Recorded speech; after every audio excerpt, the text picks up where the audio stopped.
So meron tayong bedroom 1, bedroom 2, tsaka bedroom 3. 3 bedrooms mga tol at malaki yung lugar, ano? So yung mga ganyan, mga talsik-talsik, binakbak natin to. So may laban na tayo sa fire. Kaya yun yung mga complain ng mga homeowners natin mga tol.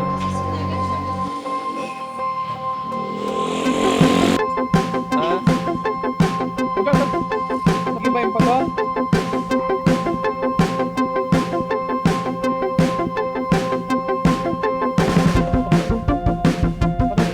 So yun nga mga tol, ano, yung nakaraang silip natin dito. Hindi pa okay yung walls. Pero ngayon, ang ganda na ng walls. Ito yung binakbak natin to. Tapos pinalitan natin ng bagong pader. So may laban na tayo sa fire. Kasi ito mataas na. Sobrang taas ng pader nito. Anong height ng pader dito? Mula sa finish flooring. Sabi mo kay ma'am, okay na to. So yan, sinusukatan natin mga tol. At nasa 330 mga tol, nasa ano to? 11 feet. So okay na to. May panlaban na tayo, ano? Kung sakaling may apoy, mataas na to. Ang hindi maganda, pag sobrang taas ng firewall nyo, wala na tayong hangin. So ito, pag level mo, magtansi agad kayo dito, ano? Mga 8 cm lang para mababala yung baba. Mula dito sa harap. Ang tanong, saan natin pababagsakan yung tubig? Ano, gusto mag-garden ni ma'am? Ayan yung 1 meter.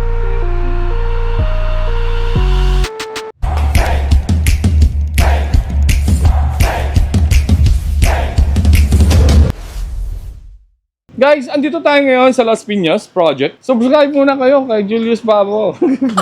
Yun nga mga tol, andito tayo ngayon sa Las Piñas Project. At eto na, mga update dito. Tapos na yung kisame. Kasi may kapitbahay at nag-tie beam din tayo dito mga tol. Nag-putting tie beam tayo dito. At ang taas nung pader, ang tayog.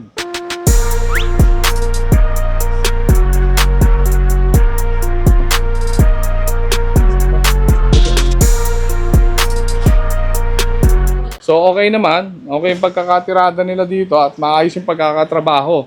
At eto na nga mga tol, pinostayan pa natin to. Every 3 meters, nagposte tayo dito. Siguro mga after 2 weeks, pwede na rin tong waterproofing. So yun nga mga tol, pag nagwa-waterproofing tayo, hindi agad-agad ina-apply ang waterproofing. Sinasabi ko nga ito sa mga vlog natin. Yung iba nating nakikitang gumagawa, may nagpapalitada pa lang dito, ito, may kulay na. Ay, huwag yung gagawin yan.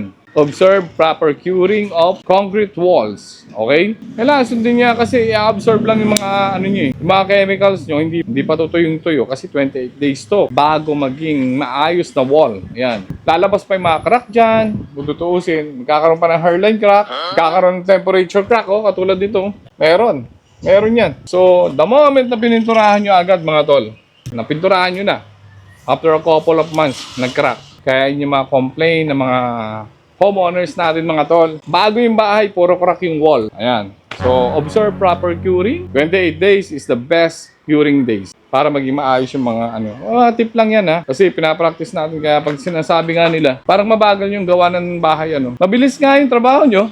Ang problema, dumadami. Kasi nagmamadali kayo. So, real talk lang mga tol. Sayang naman yung gastos nyo kung babalikan nyo pa.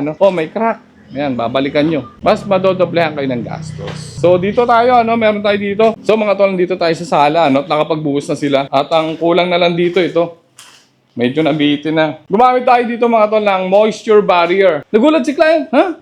Bakit may sako? So, na-report natin to. Binigyan natin ng litrato si boss. Sila ma'am, akala nila blue sack. No, this is a moisture barrier. Ano nga bang papel ng moisture barrier mga tol? Siyempre, from the word moisture barrier, ito yung humahad lang sa mga moisture para umakyat. So, the moment na may moisture tayo, nakikita mo sa laylayan ng bahay, nagmamapa-mapa yung pintura.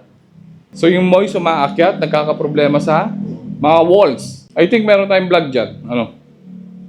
So, hindi lang yun, hindi lang sa moist. Mas napoprotektahan nito ang mga bakal. Hindi agad mabubulok, mga tol. Kasi nga, nai-eliminate yung sobrang dami ng moisture na pwedeng umakyat doon sa bakal, doon sa reinforcement. So nga, mga tol, nakakatulong at makabawas ito para mas ma-preserve yung mga reinforcement natin dito sa flooring. Sa slab natin, sa slab on grade. So yun nga mga tol, bungalow ito. So meron tayong bedroom 1, bedroom 2, tsaka bedroom 3. 3 bedrooms mga tol at malaki yung lugar, Malaki yung space. At naka-ready na yung panel board dito. Ito, yung lagi natin ginagamit, steel hamba na mga tol. Solid, Kumbaga, may palaman sa loob. Okay na at nag-start na sila magpahid ng skim coat. Yung isang room dito may pahid na. No? Pero mga tol, nung nagpahid tayo ng skim coat dito, it takes more than 28 days. Kasi pinahiran to nung isang araw lang kung tutuusin. And then, I think nasa more than 30 days bago tayo nagpahid dito ng skim coat. So sabi ko nga, yung paddle, last 2 weeks lang ito natapos o last week. So matagal pa itong mapipinturahan. So may pinahid tayo dito, acrylic primer. Para sa mga nagtatanong, ano yung acrylic primer na pinahid? Guys, ito yung Sasika acrylic primer. Kung baga makikita nyo, makintab yung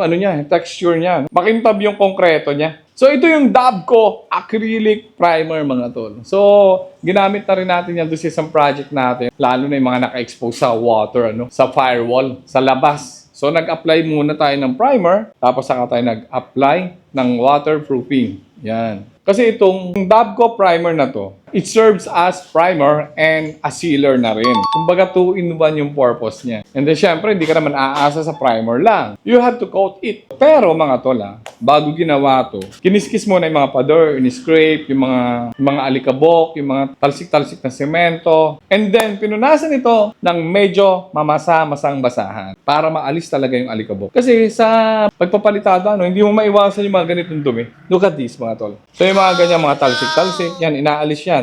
Laytans, yan mga, kita ba? So, nadumihan tong portion na to mga tol kasi nagbuhos tayo ng flooring. So, again, maglilinis ulit. Although, itong part naman na to, nakatiles naman kasi ito ay yung kitchen area. Actually, this is the kitchen area. Yan ay, L-type tayo dito. Tapos, magkakaroon tayo ng nook. May nook tayo dito. So, yun. Pero bago tayo syempre, kailangan muna natin sarahan yung kisame. Meron na tayong electrical works dito. Lalagyan na lang ng switch. Yan, meron na tayong nakabang dito. Wala pa para sa labas to. So yun nga mga tol, nakakatuwa. Konting-konti na lang, papasok na yung finishing. At pag sinabing finishing, ito yung pinakamagastos na bahagi.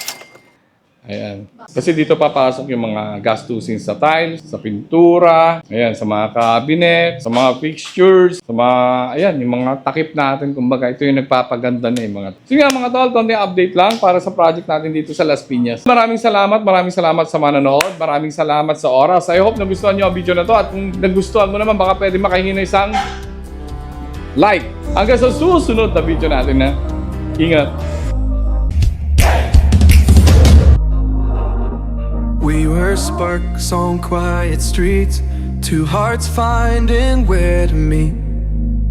But life pulled us apart, left me talking to the dark.